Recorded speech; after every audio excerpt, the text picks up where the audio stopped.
Hello friends, आज मैं आपको जो कहानी सुनाने जा रही हूँ वह है सास और बहू के अनेक अनोखे रिश्ते की कहानी। तो शुरू करते हैं आज की कहानी। सास और बहू का रिश्ता समाज में अक्सर तनाव और तकरार का प्रतीक माना जाता है, लेकिन हर एक घर की कहानी एक जैसी नहीं होती। यह कहानी है सुधा और प्रिया की, जिनका रिश्ता प्यार, समझदारी और आत्मीयता से भरा हुआ था। सुधा जी एक सुलझी हुई महिला थी जो अपने बेटे रोहन से बहुत प्यार करती थी। उनके पति का देहांत कई साल पहले हो चुका था और उन्होंने अपने बेटे को अकेले ही पाल पोस कर बड़ा किया था।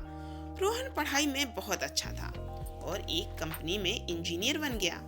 जब वह शादी की उम्र में पहुंचा तो उसकी शादी प्रिया से तय की गई। प्रिया एक शिक्षित, आत्मनिर्भर और समझदार लड़की थी। वह एक स्कूल में टीचर थी और अपनी सादगी व मधुर स्वभाव के कारण वह सबकी प्रिय थी। शादी के बाद जब प्रिया ससुराल आई तो वह थोड़ी घबरा गई। उसे भी वही डर था जो हर नई बहू को होता है। क्या सास उसे समझेगी? क्या वह उसे अपनी बेटी की तरह अपनाएगी? लेकिन प्रिया को यह पता नहीं था कि उसकी सास बाकी सासों से अलग थी। सुबह सुबह जब प्रिया उठी और रसोई में गई तो उसने देखा कि सुधा जी पहले ही वहां मौजूद थी। प्रिया ने झिझकते हुए कहा, माँ जी, मैं नाश्ता बना दूं? सुधा ने मुस्कुराते हुए कहा, अरे बेटा, अभी अभी तो आई हो, आराम करो। जब मन करे तब आकर मेरे साथ रसोई में हाथ बटा देना। प्रिया को यह सुनकर बहुत अच्छा लगा। उसने सोचा कि सास उसे सुबह सुबह ही काम पर लगा देगी, लेकिन ऐसा कुछ नहीं हुआ। यह उसके लिए एक सुखद आश्चर्य था। धीरे धीरे प्रिया और सुधा के बीच अच्छी दोस्ती हो गई। प्रिया को जब भी किसी बात की चिंता होती थी वह बेहिचक अपने सास से कहती और सुधा उसे हमेशा ही सलाह देती। एक दिन प्रिया की तबीयत ठीक नहीं थी। उसने सुधा से कहा, माँ जी, आज बहुत सिर दर्द हो रहा है। सुधा ने उसे तुरंत आराम करने के लिए कहा और खुद रसोई में चली गई। जब प्रिया ने देखा कि उसके सास उसके लिए अदरक वाली चाय बना रही है तो उसकी आंखें नम हो गईं। माँ जी, आपने इतनी तकलीफ क्यों की? माँ बोली, अरे पगली, यह जब रोहन बीमार पड़ता था तो मैं उसके लिए भी ऐसे ही चाय बनाती थी। तुम भी तो मेरी बेटी जैसी हो। यह सुनकर प्रिया का दिल खुश हो गया। समाज में अक्सर लोग सास बहू के रिश्तों को लेकर नकारात्मक बातें करते हैं, लेकिन सुधा और प्रिया की जोड़ी उन सभी धारणाओं को तोड़ रही थी। एक बार मोहल्ले की कुछ महिलाएं आईं और सुधा से कहने लगी, अरे बहन, बहू को ज्यादा सर पर मत चढ़ाओ। बहुएं जब ज्यादा छूट पा जाती हैं तो सासों की इज्जत करना भूल जाती हैं। यह सुनकर सुधा मुस्कुराई और बोली, इज्जत डर से नहीं, प्यार से मिलती है।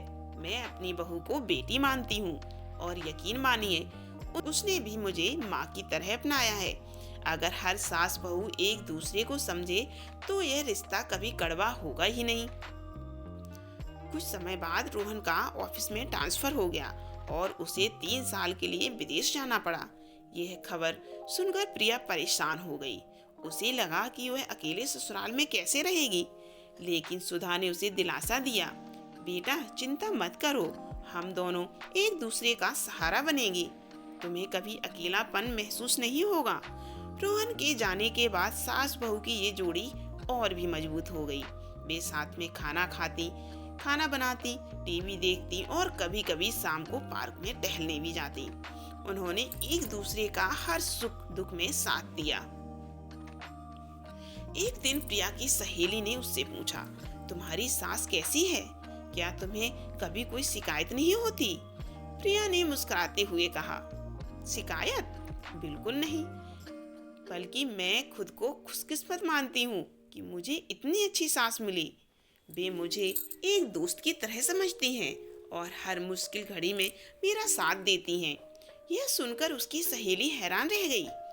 उसने सोचा था कि हर सास बहू के बीच तकरार होती है, लेकिन प्रिया और उसकी सास की कहानी तो बिल्कुल अलग थी। समय बीतता गया। एक दिन प्रिया माँ बनने वाली थी। जब ये खबर सुधा को मिली तो उनकी खुशी का ठिकाना ना रहा।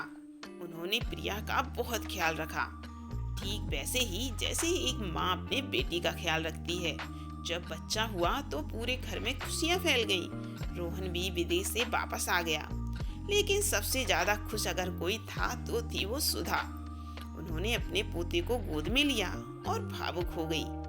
आज मुझे ऐसा लग रहा है जैसे मेरी बेटी को भी संतान का सुख मिल गया हो। प्रिया की आंखों में आंसू आ गए। उसने महसूस किया कि दुनिया में अगर कोई रिश्ता सच्चे प्यार और समझदारी से निभाया जाए तो वह रिश्ता हमेशा खूबसूरत बना रहता है। तो कैसी लगी आपको ये कहानी? कमेंट करके जरूर बताइएगा।